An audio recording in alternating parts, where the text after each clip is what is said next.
India's best UPSC interview guidance by former UPSC board members. Five-pronged approach includes DAF briefing, one-to-one sessions, regional information guidance, feedback by a psychologist, mock interview mimicking the actual interview by former UPSC board members only at KPIS Delhi. This is the guidance by the best to ace the UPSC race. WhatsApp your DAF to 9133957733 now. Hello and a very warm welcome to KPIS Delhi. This is Anil Kumar and I welcome you all to the SCARE initiative, Current Affairs through Reverse Engineering program. So let us look into the important articles that came up in various sources dated 20th of January 2024.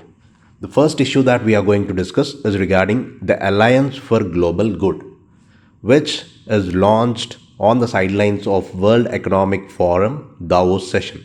So this forms important for your examination because we talk about various developmental issues, the rights and welfare of women, their schemes, their performance mechanisms, laws, institutions, and various bodies associated with welfare and rights of women. This is important from this examination perspective. Next important article we are going to look at is regarding heat dome effect, which was witnessed in North America.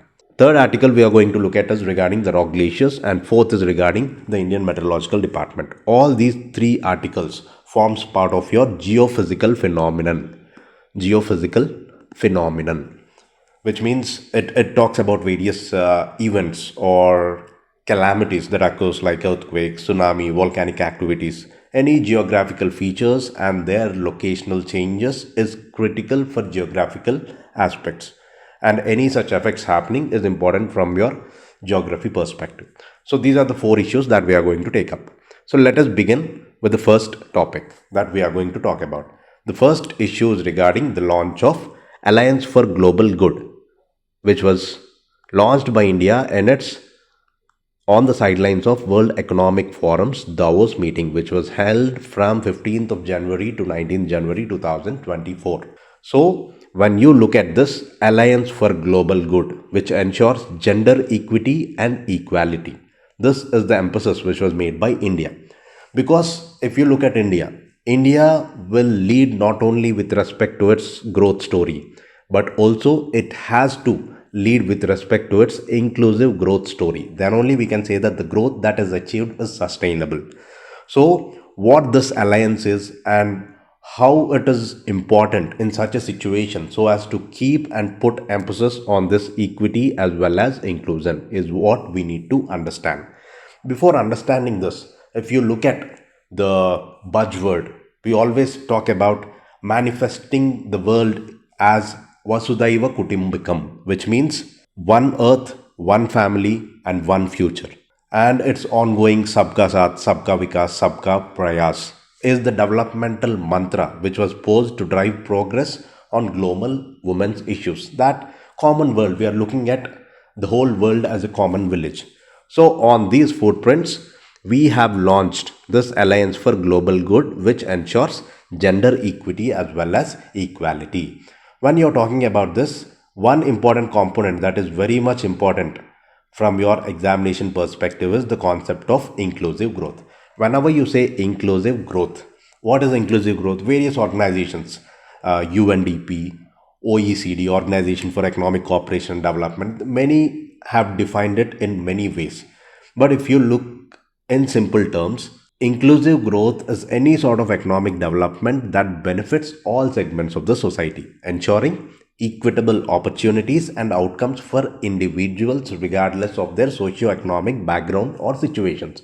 This is the layman definition of inclusive growth. So what are the major components of inclusive growth? You need to understand that. Only then you can understand gender equity and gender equality. How can it be ensured when you are putting any sort of alliance for a common global good?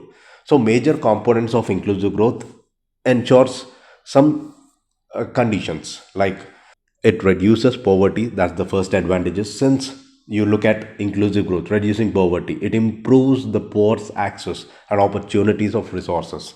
This is the first advantage of inclusive growth. Second, if you look at the major components of inclusive growth, it can be women's empowerment. Even this is related to women's empowerment also. When you're talking about equity and equality, you're ensuring women's equality. Since women are frequently left out of economic possibilities, inclusive growth as a component will aim to provide them with more power through education, through employment, and through various training facilities. So it ensures women empowerment, it reduces poverty, it ensures good governance in the system, transparency, accountability, efficient institutions, which demands can be ensured for all the citizens. It ensures education and skill development of all the people. It ensures equal opportunities for all the people. So it will ensure level playing field for everyone, irrespective and regardless of socioeconomic positions, gender, race, or any sort of religion. So access to basic services is also ensured because of this inclusive growth. And reduction of this regional or income disparities between different stakeholders. These are the major components of inclusive growth. When you're talking about this inclusive growth, this forms part of your global good. When you're talking about this global good, as I told you, the primary objective of this alliance of global good is to bring together the global best practices, knowledge sharing, and investments in the fields which are identified with respect to women's health, education, and enterprises.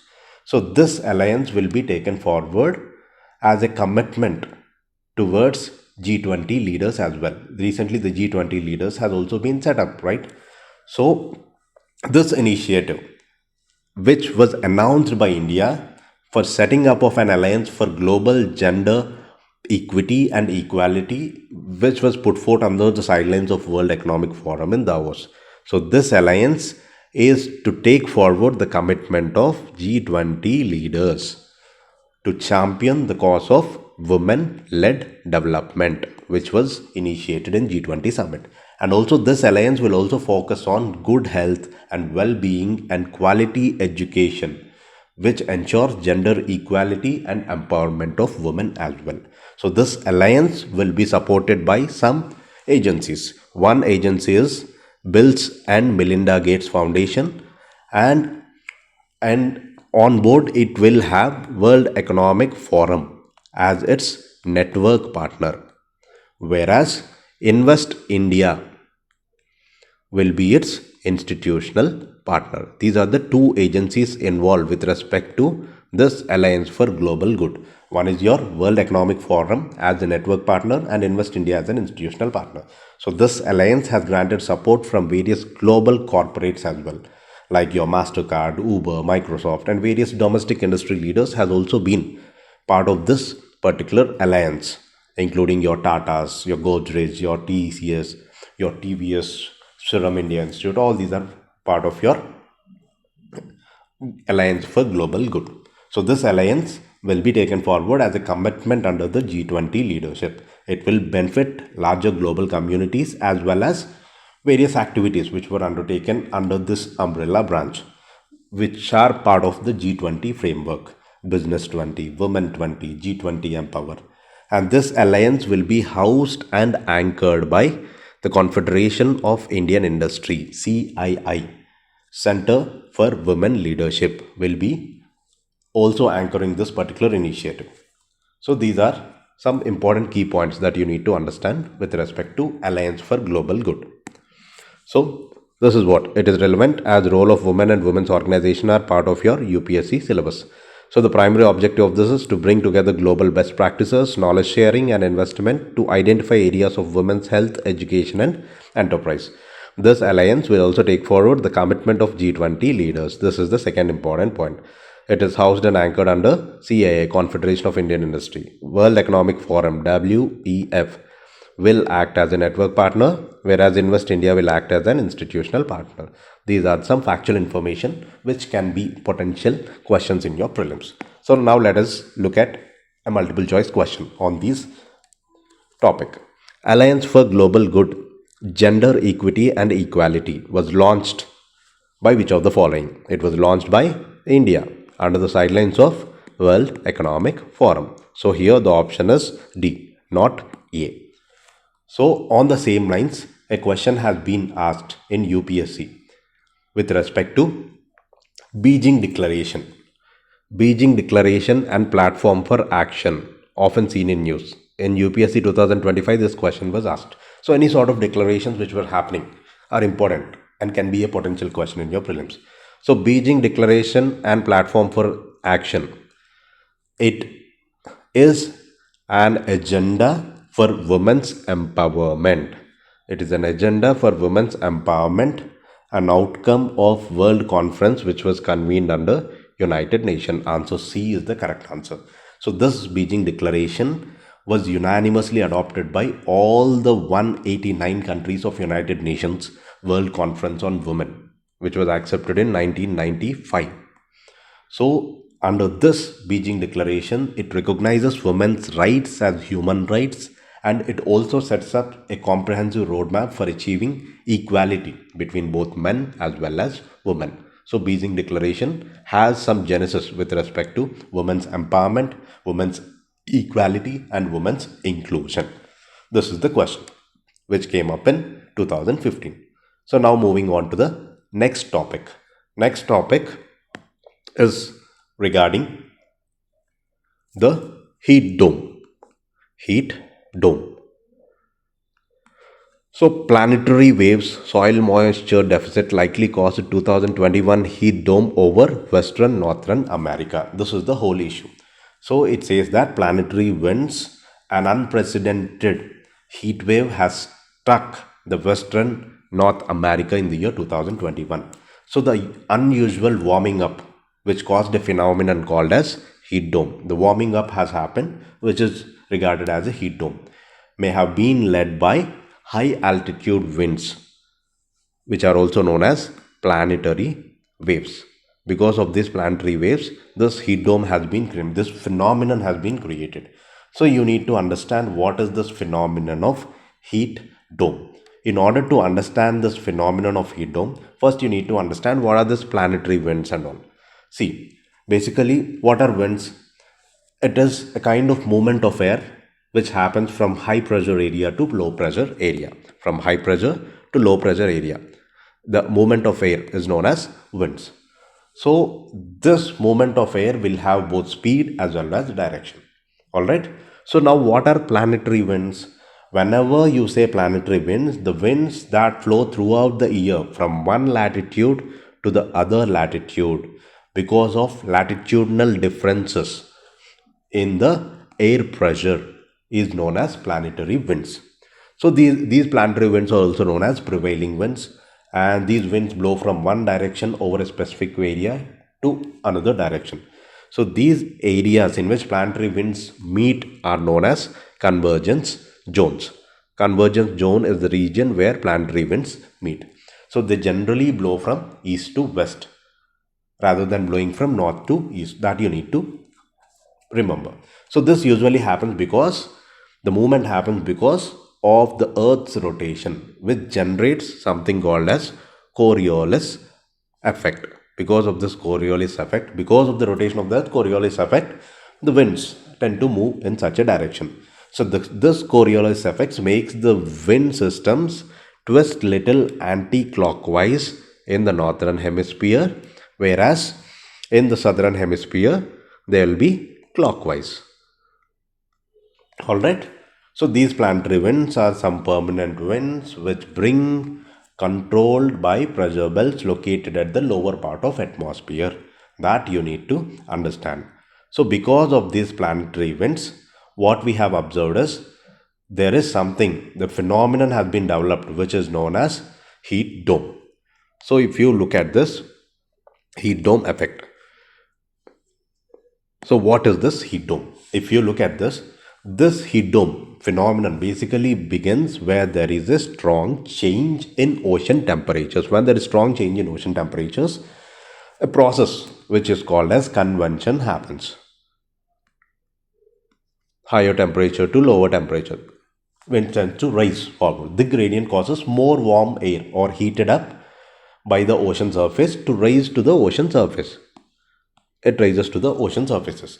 So as prevailing winds move the hot air east and the northern shift of the jet stream trap this particular air and move it towards the land, where it sinks, resulting in heat waves. It is an enclosed. It acts as a lid, and the air, the heated air tends to be circulating within this particular dome, and it acts like a lid. So the stronger changes in oceanic temperatures from west to east is the region for heat dome. That is the primary reason. So this heat dome phenomenon, it occurs when the temperature or when the atmosphere traps hot ocean air like a lid or a cap. Hot ocean air, high pressure atmospheric conditions, hot air traps within this particular lid which acts as a cap.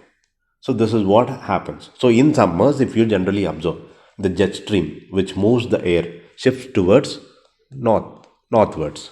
So when this is happening, the hot and stagnated air expands upwards. So strong and high pressure atmospheric conditions combine and influences which acts like a cap or dome. So in this process, a convention happens. Hot air attempts to escape, but high pressure pushes it back. So this circulation happens. So under the dome, the air sinks, it compresses and releases more heat within this particular dome. As winds move the hot air east, and the jet stream traps this air when it sinks, resulting into something called as heat waves. So the hotter the temperature is, the stronger the heat dome gets, and vice versa. This is how the heat is trapped within this particular region. So this is the impact of heat dome. Because of this planetary events, the effect or phenomenon of heat dome has been witnessed in Northern America. That's the whole context. This is the whole concept of heat dome. It refers to a high pressure system that traps hot air under it, causing temperatures to soar to unusually high levels over a specific region. So these heat domes typically occur during the periods of stable atmospheric conditions. So now here you need to understand what are the conditions which necessitates for the creation of this heat dome. Number one is it has to have stable atmospheric conditions. Only when there is stable atmospheric condition, a heat dome is more likely to form, because during that periods of stable atmospheric conditions only, high pressure system creates a thermal cap inhibiting the vertical movement of air. So this is the first prerequisite. Second is absence of weather front. Weather fronts has to be absent. Heat domes often occur only when there is a lack of significant weather fronts, because it hinders the displacement of high pressure system and it allows accumulation of warm air. This is second condition. Third is there has to be a prolonged daytime heating, because extended periods of intense daytime heating contribute to the development of heat domes, as high pressure systems incentivize and traps the warm air beneath it. So this is another condition. Next is lower surface albedo. Regions with low surface albedos are characterized by surfaces that absorb and retain heat, such as urban areas or dark soil, which are more prone to heat dome formations. Next prerequisite is enhanced upper level subsidence. Enhanced upper level subsidence, which means that the presence of enhanced upper level subsidence where descending air suppresses cloud formation and promoting warming. It is a factor of development of heat dome. It does not give any chance for cloud formation. Next is higher latitudes. Heat domes are more likely to form at higher latitudes, where the angle of the sun is lower, leading to prolonged heating and increased stability in the atmosphere. These are the preconditions which makes this phenomenon of heat dome. So now let us see an MCQ with regard to this heat dome. Consider the following statements. Stable atmospheric conditions, presence of weather fronts, prolonged daytime heating, low surface albedo, enhanced upper level subsidence. How many of the options listed above are conducive for formation of heat domes? As I told you in the previous discussion, stable atmospheric condition is must and should. Absence of weather fronts is the condition, not presence of weather fronts. So 2 is wrong here. Prolonged daytime heating, low surface albedo, and enhanced upper level subsidence. Here 4 options are correct. So answer is option C. Next, On the same lines, a question has also been asked in 2022 CDS examination. Which of the following statement is true with regard to greenhouse gases? See, when you're talking about greenhouse, you can consider greenhouse as a glass house, which is designed to have plants to survive in a relatively colder climates around the world. So it acts as a glass shield, glass house. So the incident of any solar radiation that enters this greenhouse is absorbed by the plants and surfaces present inside. Whereas much of the outgoing infrared radiation cannot pass through this particular glass and remains trapped inside this greenhouse, resulting in some warmth condition inside this greenhouse or inside this glass house. So the earth is also referred to as a greenhouse because the earth absorbs much of the visible spectrum of heat from the sun, while greenhouse gases such as carbon dioxide or methane retain some of this infrared radiations emitted by the sun. Since glass is very opaque, infrared radiations, it partly reflects and partly absorbs these radiations. So when greenhouse gases allow the solar radiations to enter but prevent the escape of heat radiations of longer wavelength, this mechanism keeps the energy of the sun trapped in this greenhouse. That is what is known as this greenhouse or the glass house, which we are talking about. So which of the following statements are correct? If you look at the first one, the shorter wavelength infrared radiations from the sun can enter into the greenhouse, while longer wavelength infrared radiations from the ground and plants inside the greenhouse cannot pass back through the glass. Absolutely true. As I told you, the mechanism works or stands true for the first statement. So here the answer is option A. Moving on to the next important issue. Next article is talking about the permafrost. The permafrost. Over 100 active permafrost structures identified in Jhelum Basin can cause catastrophic disasters in the future. This is the issue which came up in newspaper. So what is this? It is important for your exam perspective because the conservation, environmental pollution, degradation, environmental impact assessment, everything is part of your syllabus. So rock glaciers were dotted in Kashmir, Himalayas that are vulnerable to climate change. So you need to understand what are these rock glaciers. So it is in the backdrop of this Kashmir Himalayas. These permafrost structures were identified, which are called as rock glaciers with significant ice volumes have been recognized. So what are these rock glaciers? When you talk about rock glaciers are a type of landforms, glacial landforms. You have two types of glacial landforms: erosional landforms and depositional landforms. In the same scenario, rock glaciers are a type of landform that contains mixture of rock sediment and ice. It is a mixture of rock as well as ice. So these rock glaciers typically form in mountainous regions where there is combination of permafrost, where there is combination of rock debris and combination of ice. These are formed. So the permafrost is permanently frozen layer on or under Earth's surface. It consists of soil, gravel, sand, which is bounded together by ice. So these rock glaciers occurs in highly elevated regions of steep slopes. To the naked eye, if you look at it, the rock glaciers look like a regular ground. They require a geomorphological view to proper identification. So these rock glaciers are important and they are formed. So as I told you, it is combination of all these: snow, ice, rockfall, everything is present and part and parcel of this rock glaciers. So now, looking at the MCQ. What factors contribute to the formation and characteristics of rock glaciers? Rock glaciers, as I told you, freeze-thaw cycles and permafrost presence are required, are the factors contributed for the formation of rock glaciers. It is not high precipitation and sunlight, low temperature and abundant vegetation, or tectonic activity. All these three are wrong. Option D is your correct answer. Similar question has also been asked in UPSC CAPF examination 2022.